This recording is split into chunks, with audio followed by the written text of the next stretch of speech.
ဘုန်းကြီးအများစုမဟောရဲသောတရားနဲ့မပြောရဲသောစကားလုံးများခန်းဒီဦးစင်းတွေနဲ့ကိုရင်သားမဏီငယ်လေးတွေရဲ့လက်လာဘကိုအနိုင်ကျင့်ဖို့ကြပြီးမောင်မိုင်စီးနေတဲ့ကျောင်းတိုင်ဘုန်းကြီးတွေရဲ့လောက်ရကိုဒီအချက်လက်တွေနဲ့ဖော်ထုတ်ကြည့်အောင်ဒီနေ့မြန်မာနိုင်ငံကကျောင်းတိုင်ဘုန်းကြီးအများစုဟာပါရာဇိကကြာပြီးသားတွေဖြစ်နေတယ်ဆိုတာကိုဒီအချက်လက်တွေကတက်တည်ပြနေပါလိမ့်မယ်ရင်တွေးသမျှကြားသမျှလေးနေမတော်တိုင်းကြော်ပြီးတော့လေအောင်မင်းပဲလွန်ရကြလိမ့်မယ်မင်္ဂလာပါခင်ဗျာကျွန်တော်ရဲ့မိတ်ဆွေများကိုဓမ္မတုတ္တအဖြစ်နဲ့ဒီဘလော့ကနေမျှဝေပေးခြင်းနဲ့အကြောင်းအရာအလုံးဟာပါရာဇိကအထကထာဒုတိယတွဲစာမျက်နှာ311မှာဖော်ပြထားတဲ့အကြောင်းအရာနဲ့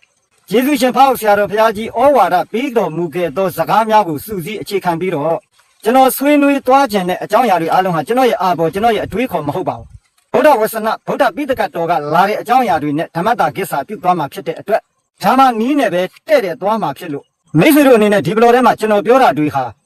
ဖျားမဟုတ်ဘူးလို့ထင်နေဆိုရင်ဒီဗီဒီယိုကိုဒေါင်းလုဒ်ဆွဲပြီးတော့နှိစက်တဲ့ပညာရှိဆရာတော်ကြီးများရဲ့ထံကိုပြပြီးတော့ဟုတ်မဟုတ်မေးကြည့်ပါပညာတတ်တွေကိုမပြပါနဲ့ပညာရှိကိုပြပါလို့ကျွန်တော်ခွဲခြားပြီးတော့ပြောချင်ပါတယ်ဒေါက်ကပလင်းတူဘူးဆိုတဲ့ညားပြီးတော့နေရင်ထိုင်ရင်ကျွန်တော်ပါနားကသွားမှာဆိုလို့ဖြစ်နိုင်တော့ဒီဗီဒီယိုကိုဒေါင်းလုဒ်ဆွဲများရှဲပြီးတော့ခြေတော်ဝါဒဗုဒ္ဓဘာသာသာသနာတော်မြတ်ကြီးတန်ရှင်းစင်ကြအောင်လုပ်တဲ့နေရာမှာဥဒ္ဒချတဲတပွင့်အနေနဲ့နိုင်ရတာဝန်ကိုထမ်းကြပါစို့လို့ကျွန်တော်ကတိုက်တွန်းနှိုးဆော်ပေးခြင်းနဲ့ဆန္ဒလည်းအပြည့်ရှိပါတယ်ဒါတည်းတော့ကျောင်းနိုင်ဘုန်းကြီးအများစုမဟောရဲသောတရားနဲ့မပြောရဲသောစကားဆိုတဲ့ခေါင်းစဉ်အောက်ကနေပြီးနံပါတ်1အနေနဲ့တန်ခတ်တာဒေမဆိုတဲ့စကားလုံးလေးကိုပထမဦးဆုံးတည်ကိုခွဲကြည့်အောင်ဆိုပါစို့ကျောင်းတိုက်ထဲကိုဝင်လာပြီးတော့ကျောင်းနိုင်ဘုန်းကြီးကိုလူပုဂ္ဂိုလ်တယောက်ကနေပြီးတော့မုံပွဲတစ်ပွဲပဲဖြစ်ဝတ္ထုငွေကြေးပဲဖြစ်တန်ခတ်တာဒေမပါဖရာလို့ဒီလိုကတ်လှူလိုက်တယ်ဆိုရင်အဲ့ဒီကတ်လှူခဲ့တဲ့မုံပွဲတစ်ပွဲဝတ္ထုငွေကြေးဟာအဲ့ဒီကျောင်းတိုက်တော်အတွင်းမှာရှိတဲ့တန်ခါတော်အားလုံးနဲ့တက်ဆိုင်တဲ့အကျုံးဝင်နေဆိုတာလေးကိုကြိုပြီးတော့ပြောချင်တယ်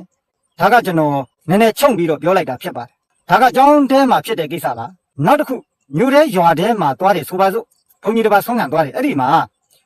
ဆုံးလောင်းတဲ့လူကနေပြီးတော့တန်ခတ်တာဒေမပါဖရာလို့မုံ9ခုပါတဲ့မုံပွဲလေးဆိုပါစို့အဲ့ဒီလိုပြောပြီးတော့လှူတယ်ဆိုရင်အဲ့ဒီလိုလှူနေတဲ့အချိန်လေးမှာပဲဆုံးခံနေတဲ့ဘုန်းကြီးရဲ့ပတ်ဝန်းကျင်မှာဖြတ်သွားဖြတ်လာ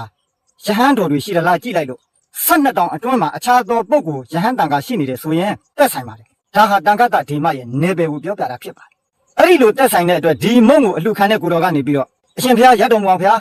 ဒီမှာဒကမတယောက်ကတန်ခတ်တာဒေမဆိုပြီးတော့မုံ9ခုပါတဲ့မုံပွဲလေးတပည့်တော်ကိုလှူတယ်အဲ့ဒီလိုနှုတ်ကရွတ်ဆိုပြောပြီးလှူနေတဲ့အချိန်မှာ12တောင်အတွင်းကနေဖြတ်သွားတာအရှင်ဘုရားဖြစ်တဲ့အတွက်ဒီမုံ9ခုဟာအရှင်ဘုရားလည်း2ခုပွဲဆိုင်ပါတယ်ဘုရားဒါကြောင့်အရှင်ဘုရားအလှခံပါလို့ပြန်ပြီးတော့စွန့်ရပါတယ်အဲ့ဒီလိုစွန့်တဲ့အခါကျမှဟိုနေပါစေအရှင်ဘုရားက3ဆောင်လိုက်ပါဘုရားတပည့်တော်အတွက်ပါအရှင်ဘုရား3ဆောင်လိုက်ပါလို့စွန့်ခဲ့မှသာလျင်စွန့်ခံရတဲ့အလှခံတဲ့ကိုတော်တပါးတည်းတက်ဆိုင်တာဖြစ်ပါတယ်အဲ့ဒီလိုမဟုတ်ဖ ೇನೆ ငါ့ကိုလှူလိုက်တာကွာဆိုပြီး12တောင်အတွင်းမှာဖြတ်သွားတဲ့ကိုတော်ကို